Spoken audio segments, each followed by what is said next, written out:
If the world were to end in nuclear holocaust, these behemoths would survive it. Nuclear-powered submarines, indestructible, undetectable, able to strike from anywhere in the world's oceans. This was the logic of the Cold War.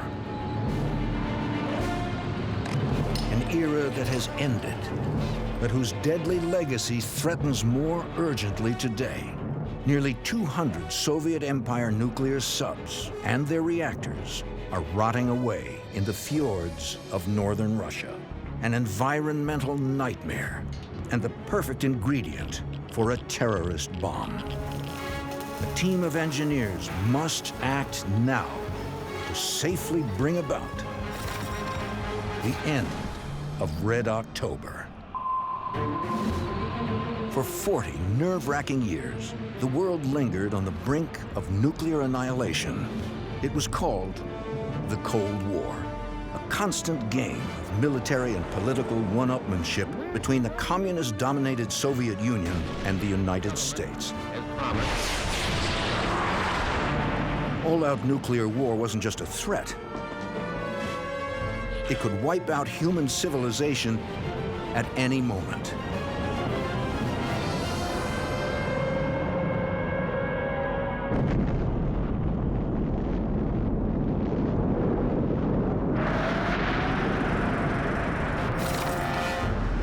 The two superpowers engage in a secretive battle of underwater titans. Bigger is better, especially when it comes to nuclear missile-carrying submarines. And Russia commands the biggest, longer than a football field, with 2 nuclear reactors churning out more than 100,000 horsepower of thrust. Able to dive for months, each submarine carries more than a dozen nuclear missiles, enough to annihilate the United States several times over. But living underwater poses threats to more than just the enemy. Should the sub's nuclear reactor melt down, there's little chance of escape. In this deadly standoff, nuclear submarines are the strategic asset. Stealth is everything, a game of cat and mouse, to track and eliminate enemy subs before they eliminate you. By the 1980s, at the height of the Cold War, the US and Russia are in full preparation for the day no one ever wants to dawn.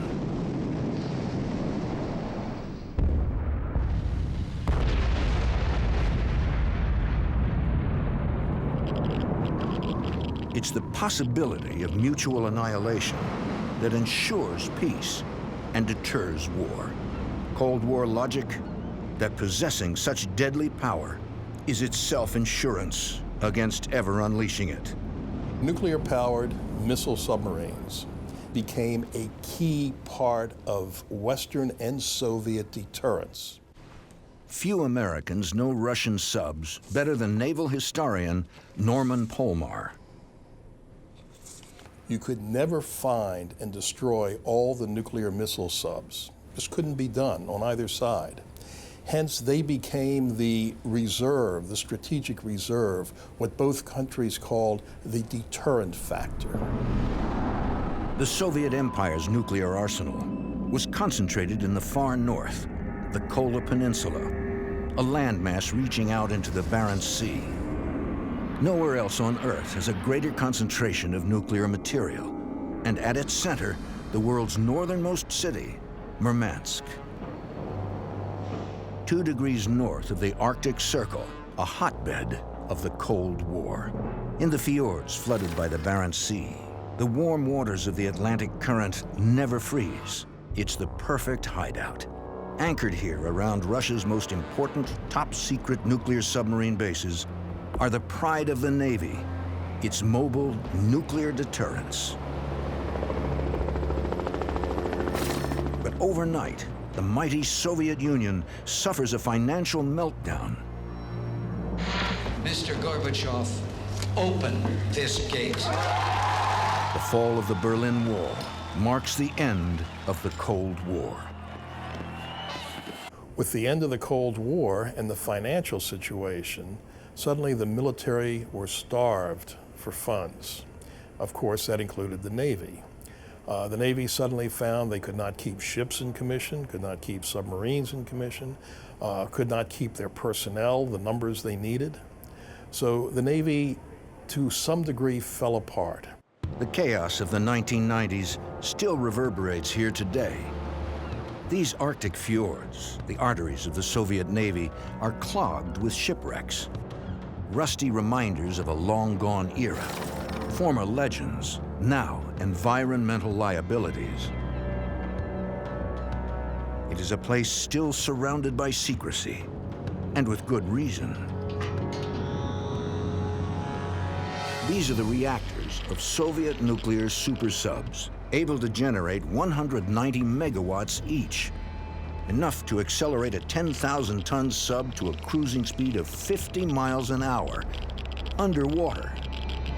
Now they are separated from their bodies, but still alarmingly radioactive, threatening an environmental nightmare and the perfect ingredient for a terrorist dirty bomb. I think that took years for the magnitude of the problem to sink in and their lack of ability to handle it. In 1990, no one in the Soviet Navy expected in the next year to begin decommissioning 100 nuclear submarines. The thought just never occurred to them. So it's taken time to realize we had to help because it was a problem that didn't affect just the Russian people, but the whole world. Murmansk, the epicenter of this nuclear nightmare, is one of the most forbidding places on the planet. During winter, in the eternal Arctic night, temperatures drop to more than 40 degrees below zero. Such harsh weather is a huge impediment to cleaning up the nuclear heritage of the Cold War. But in fact, it is just one of several major obstacles for the team of uniquely skilled German engineers tasked with this monumental job and led by Detlef Mitan.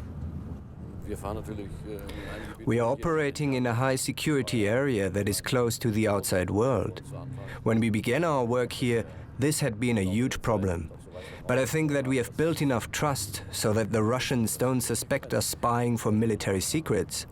Instead, they know that we are here to get the job done. The job: decommission over 200 nuclear submarines and icebreakers. A multi-million-dollar project, in large part accomplished by hand. A fusion of crude and clever. These former East German engineers spent half their lives within the Soviet Empire. They know the language, the customs. The Germans bring unique engineering know-how, while the Russian contractors put ideas into practice. And here, man cannot touch everything.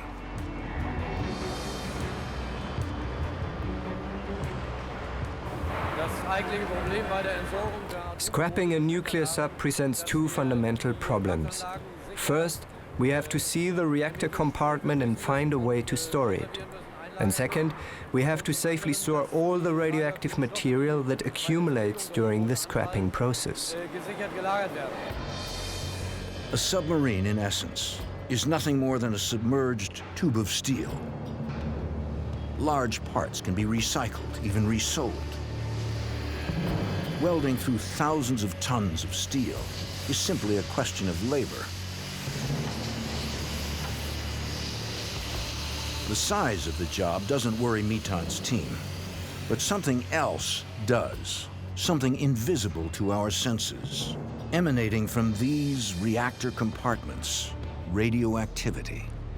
Cutting the reactor out of a nuclear sub isn't the challenge. Tightly sealed, the compartment even floats. But floating nearly 200 of these reactor compartments is no way to store radioactive material.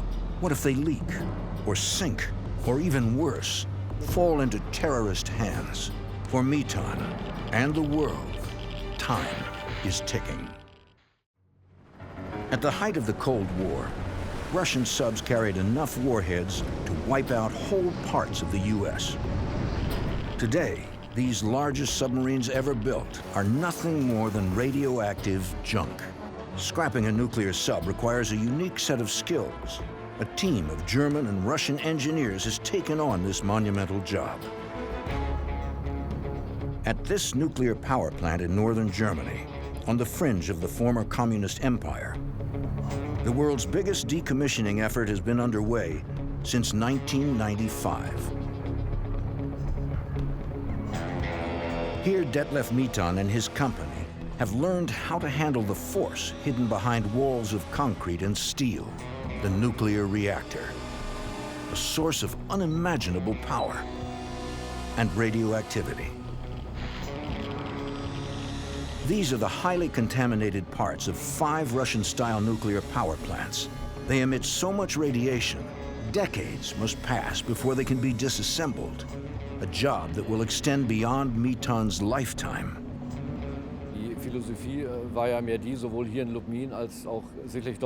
Actually, our philosophy here, as in Russia, was to hand over something later generations could work with. Mitan's unique communist-era knowledge of Russian reactor design is a dying art. We must solve the problem now. What we pass on can then be safely finished by future generations. Back in Russia, winter's stark, snowy darkness has given way to lush green and sunshine during the brief Arctic summer. Mitan and his team head back to outer Murmansk's Dnieper shipyard in the high-security military zone.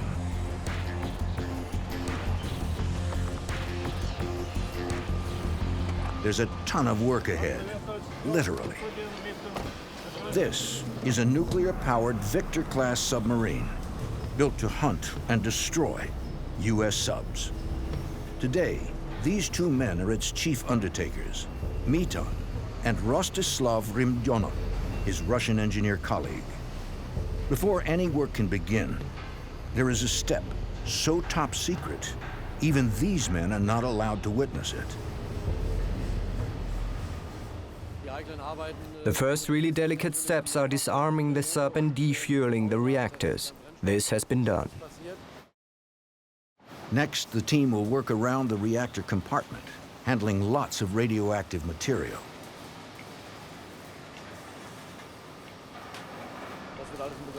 Of course, the radiation protection team is monitoring very closely so that no contamination occurs.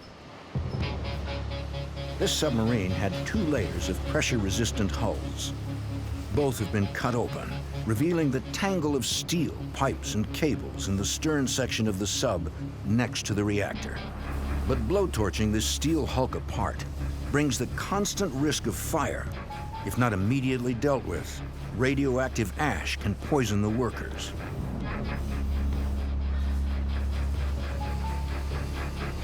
The plan is to scrap this submarine from both ends, steadily working towards the center, the compartment housing the reactor.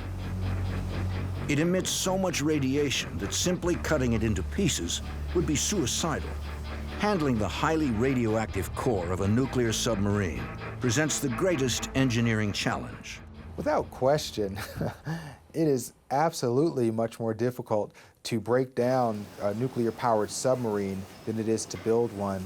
It's the fact that you have all that radiation. The radiation in the beginning of the nuclear reactor process is pretty negligible compared to the radiation that you have with all of the radioactive waste that was generated during its operation. This is why the engineers have come up with an ingenious idea. The submarine is dismantled so that only the compartment housing the reactor and the 2 neighboring compartments remain. The sub's pressure hull is turned into a container with enough room for all the contaminated material. The closed bulkheads at each end act as a seal. Nearly 200 of these nuclear submarines have been reduced to such 3-section units. There is enough air trapped inside for these several hundred-ton reactors to float. But this is no long-term solution. It is just a first step to secure the compartments within a small area. The reactors of an entire nuclear fleet need a final resting site. Decades must pass for their radioactivity to decay. When it comes to the factors that would govern how safe or unsafe the dismantlement process is, it would probably be safe to say that it's a function of the space that's available, because you have to have a place to store this material, there's no question. The facilities that are available, you know, how safe and how radiation proof, if you will, are the facilities, and the security that's available. There is no alternative. These 1,600-ton units must be lifted out of the water and further reduced so that only the reactor remains. The bulk of radioactive material is concentrated at the bottom, so a sheet of concrete and lead is attached as a shield. This is all that remains of Red October, ready to join the other subs at their final resting site some 20 miles by sea from the shipyard. Here inside a bay, the reactors are stored on a concrete foundation 3 feet high so that no radioactivity can escape. But the job doesn't end there. Next steps hope to decontaminate any radioactive material once attached to the reactors. Valuable know-how gained in eastern Germany. Another high-security zone few can visit. Sandblasting off radioactivity can often make components safe for recycling or using chemicals. 60% phosphoric acid dissolves sheets of contamination. It's labor-intensive. Each radioactive part needs special attention to salvage and recycle as much as possible.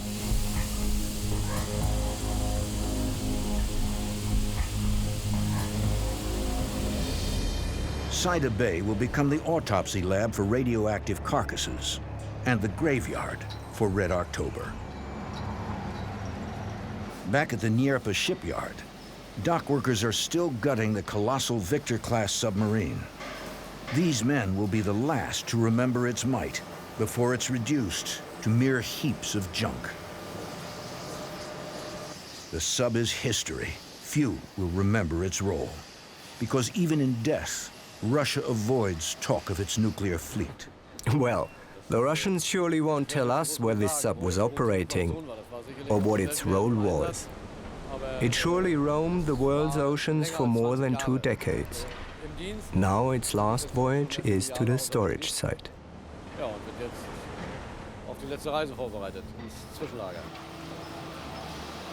This is the death of a Victor-class sub. But naval historian Norman Polmar has access to Cold War intelligence about its birth. This is a Victor-class nuclear submarine that was just partially completed in St. Petersburg, then Leningrad. It's launched into a floating dry dock covered with camouflage netting so that U.S. surveillance satellites can't identify features of it. The dry dock will then be towed to the Kola Peninsula to be completed. Again, just really impressive the way the Soviets handled this. Russia's atomic fleet is disappearing fast. In less than 2 decades, the last nuclear submarine and its reactor will be dismantled, including the reactor of Russia's most famous sub, whose disaster would ultimately sink the entire Russian Navy.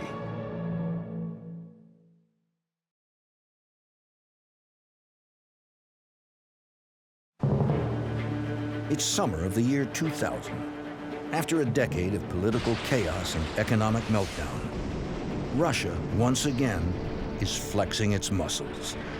With the Northern Fleet's biggest maneuver since the collapse of the Soviet Empire, Russia is back.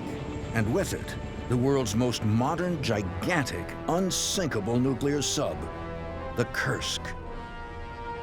Built post-USSR, It is the most expensive, most advanced nuclear sub Russia has ever designed. These are rare images from inside the Kursk. Captain Lieutenant Dmitry Kolesnikov takes his wife Olga on board. The sub is so big, it even houses leisure facilities for its sailors. Dmitry Kolesnikov is proud to serve on the Kursk, although his service earns him a mere $1,000 a year. He and 117 sailors are on board during the maneuver in August 2000. They are closely watched, not only by the Russian Navy command, but also by their fiercest enemy. U.S. Navy was monitoring the exercise. We had 1, possibly 2 nuclear submarines in the area. At the same time, the Soviets had a ballistic missile sub that they were trying to sneak out of the area without us following it. So there was a lot going on, you could say, behind the scenes, or more accurately, underwater, than met the eye. The Kursk's mission was to show that its torpedoes can be fired with deadly precision, that destroying a U.S. aircraft carrier takes only a matter of minutes. At around 8 a.m., technicians in the bow section of the Kursk start loading torpedoes. For any submarine, its own torpedoes are its greatest danger. They contain an extremely explosive fuel. If not handled with care, they are bound to explode. What the Kursk sailors did not know is that their torpedoes hadn't been maintained properly. At 8:51 a.m., the signal, ready for torpedo firing, is the last message sent from the Kursk. There are 2 explosions of such magnitude that they are registered in Alaska, 3,000 miles away. A truly seismic event, the Kursk to the bottom of the Barents Sea. Well, what was planned in the naval exercise is a major demonstration that the Russian Navy was still on the map, that Russia was still a great military international power, turns just totally around with a major disaster. Surprisingly, the Russian Navy does not make much of the explosion. Only at the end of the day, after failing to contact the Kursk, do naval officers begin to worry.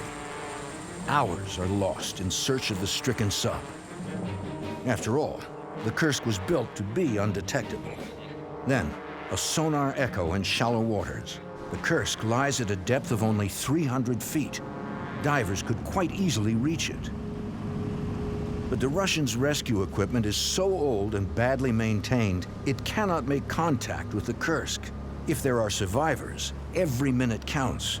But the Navy refuses to admit defeat and firmly rejects foreign help. The Soviets in general were able to bring their damaged submarines up to the surface, and most of the people were able to get off. The major exception was the Kursk, and that was because of the type of damage where a torpedo had exploded in the bow and just blown the whole bow section off. Running out of options, the situation escalates. The authorities try to silence angry wives and mothers with very dubious methods indeed.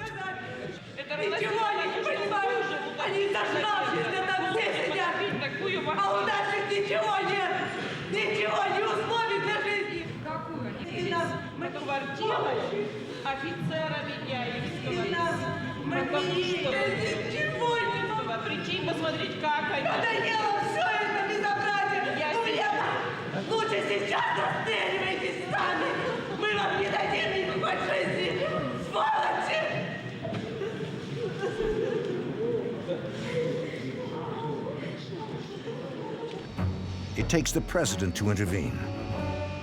The Russian military is still split whether to accept foreign assistance. Vladimir Putin's still young presidency is threatened by the crisis. There are rumors that some of the sailors are still alive. Putin now wants help from abroad.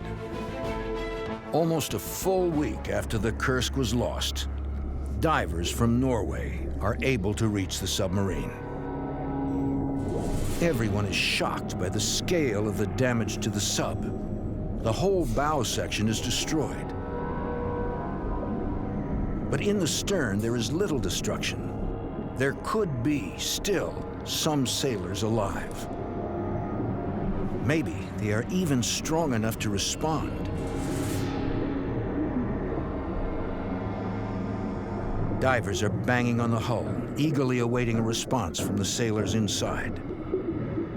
Captain Lieutenant Dmitry Kolesnikov and 22 other sailors did indeed survive the initial blast. We know this because he left a message saying they had little hope.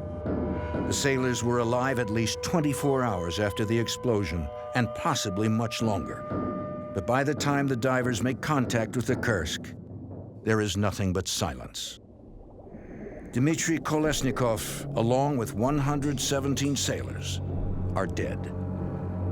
When the escape hatch is opened, a last gulp of air marks the end of all hope.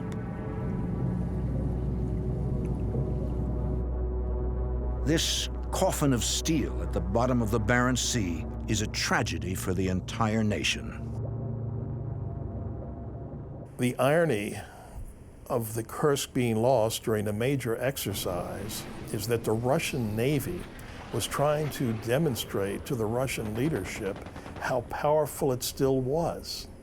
And here, the second largest type of submarine in the world suffers an internal disaster which kills the entire crew, 118 men. And because it was drawn out with some people alive in the stern section of the submarine, it showed how incapable the Russian government, the Russian Navy was with handling a disaster of that type.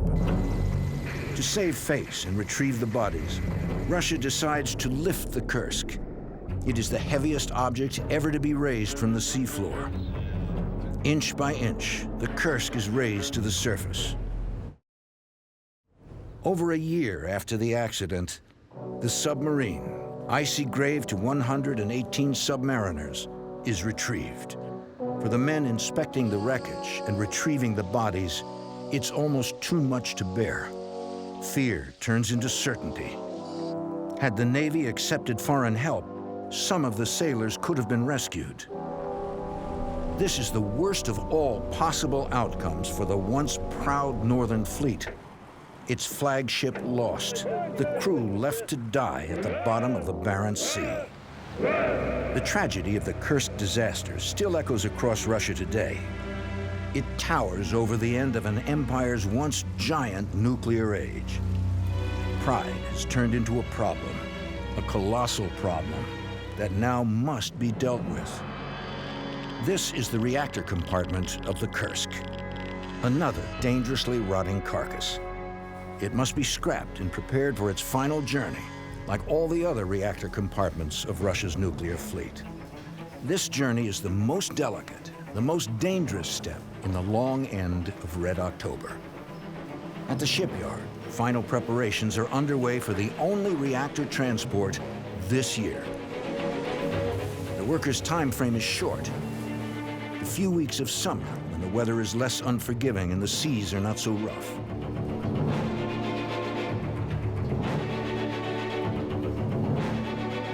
Only a dry dock can move such precarious cargo through the fjords of the high Arctic.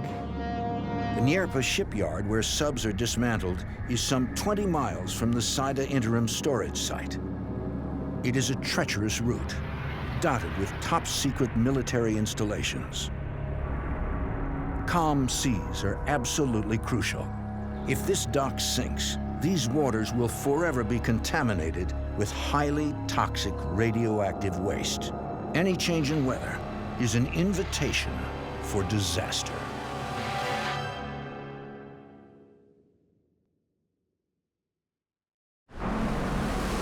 Soviet nuclear subs, the invisible terror of the Cold War,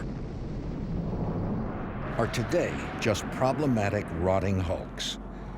In a monumental effort, almost 200 subs are being scrapped, their reactors sealed and prepared for a final dangerous journey.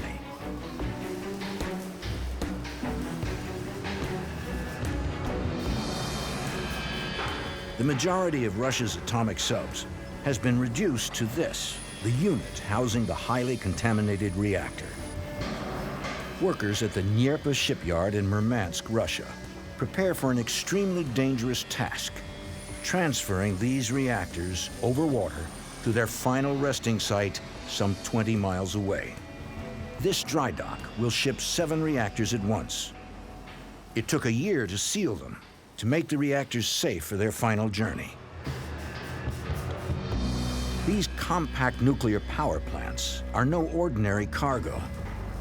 Their radioactivity limits the time humans can safely spend in their vicinity. The outer steel layer of each reactor is 3 inches thick. This puts the total weight of each reactor at 1,600 tons, the equivalent of 4 jumbo jets. Moving them is a near impossible task. Even the most powerful tools, hydraulics, sometimes fail.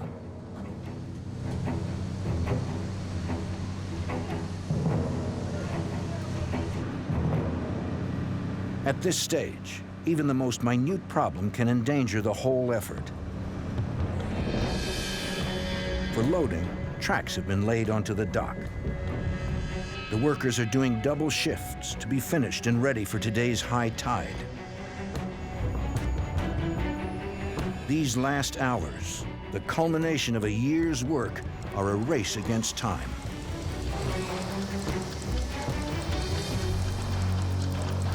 The biggest worry is the weather.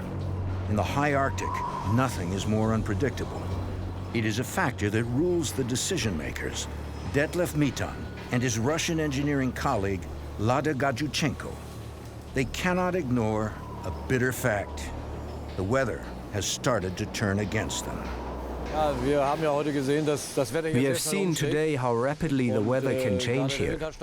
It got very windy, and that is a big danger for the transport. Movement is only permitted to a certain wind force. They have now reached a critical point. If the wind doesn't subside, the transport won't happen today. As you can see, the dock has a huge area where the wind can attack. This and the waves out in the fjords will prevent us from transporting the dock safely. A disaster. It has also started to rain. But the workers carry on anyway to finish their job and hope for better weather.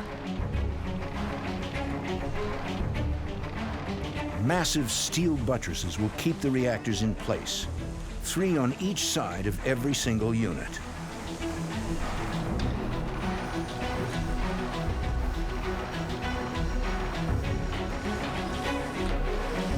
The buttresses are welded onto the dock. But even these structures will start to crack if the sea is not totally calm. The dock workers are racing to meet their deadline. There are only a few hours left before the tide comes in.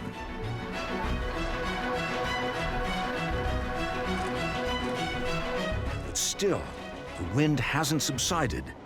The sky's not cleared.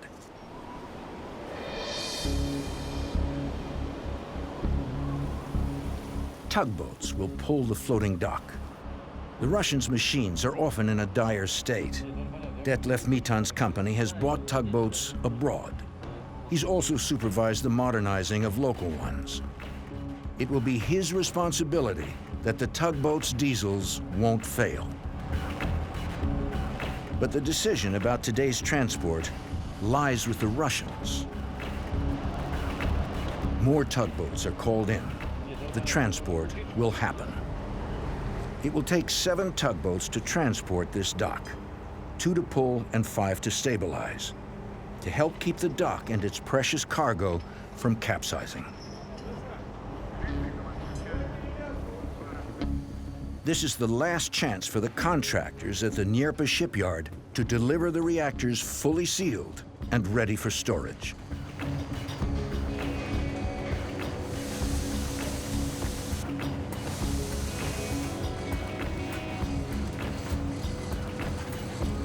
Now, good news starts to arrive.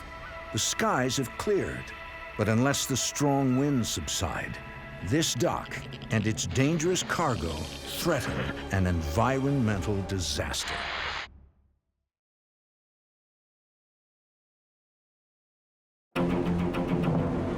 The seaward transfer of 7 Russian nuclear sub-reactors is about to begin. Water is pumped out of the dock. It starts to float on the high tide.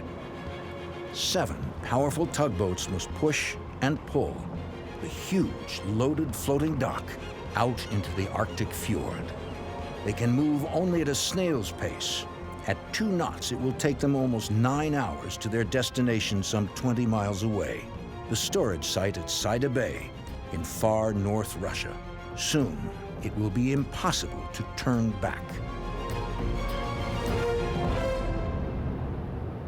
Well, you really have to know what you're doing when you're working with one decommissioned reactor, let alone multiple, let alone on water, trying to transport them. That is a major engineering feat. It's one of those things where, you know, if things work out well, then you can take a sigh of relief.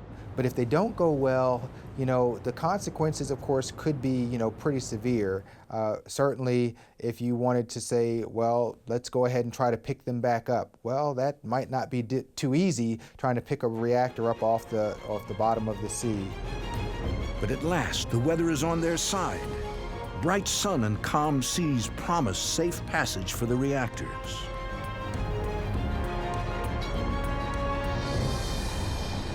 After 9 hours, Saida is in sight. The tugboats guide the dock to the landing site. Inch by inch, the dock is moved to its destination.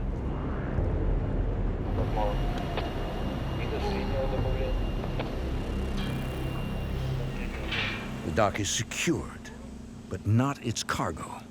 The total weight of almost 12,000 tons must now be moved off the floating dry dock and join the other 33 decommissioned sub-reactors already moved here over the last 4 years, as time slowly renders them all inert. It is up to these men to direct this final step, choosing the exact place for each to permanently rest. 1,600 tons is not something to move twice.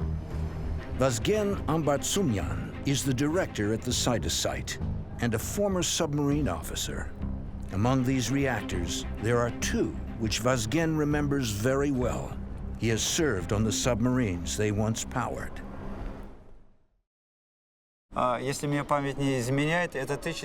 I remember correctly, it was back in 1982. This was a very good submarine, very reliable. It was the best sub I ever served on. The service passed without any major disturbance. The former submariner sees his duty in safely putting to rest what was once a menace to the Western world. The giants of the Cold War, stranded on a concrete foundation deep in the Arctic hinterlands. This is the best of all outcomes for Vazgen as much as the rest of the world.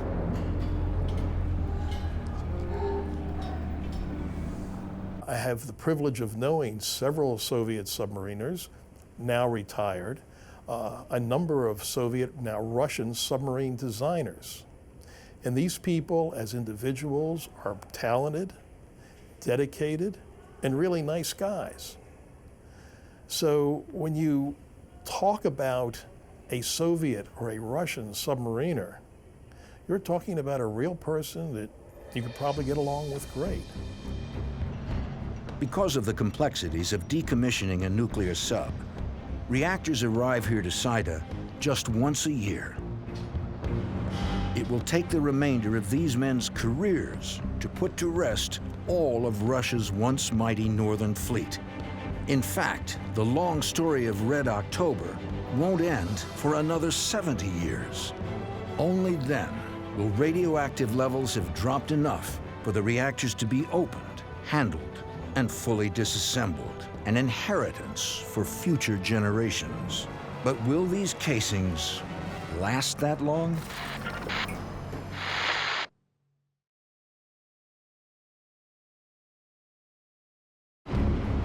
After decades of waiting and dangerous indecision, These nuclear sub-reactors have reached their final destination, but they cannot be fully broken down for another 70 years when their potent radioactivity has diminished. Between now and then, the burning question, are they really sealed, and will they stay that way?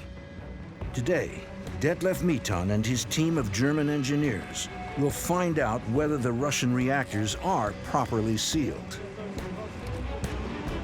or emitting more radiation than they calculated. It is not enough to technically solve the problem to store the reactors. They also must be kept safe from terrorists. And nobody should accidentally take contamination out of this area. This is why every visitor to this high-security zone is carefully monitored.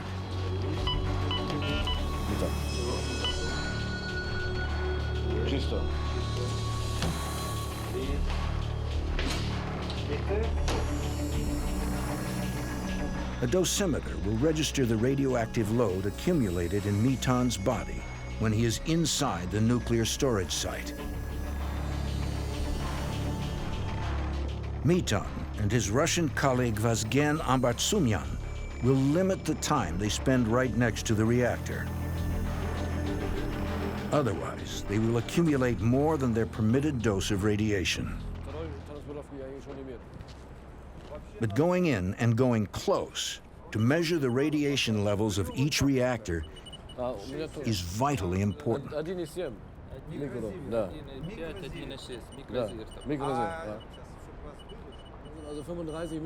We have 35 microsievert per hour here. That is almost a magnitude below the permitted maximum level. It means the units are absolutely tight. Still, we should leave this area now. We should not expose ourselves unnecessarily to this level of radiation. Nature dictates that radioactivity decreases with distance.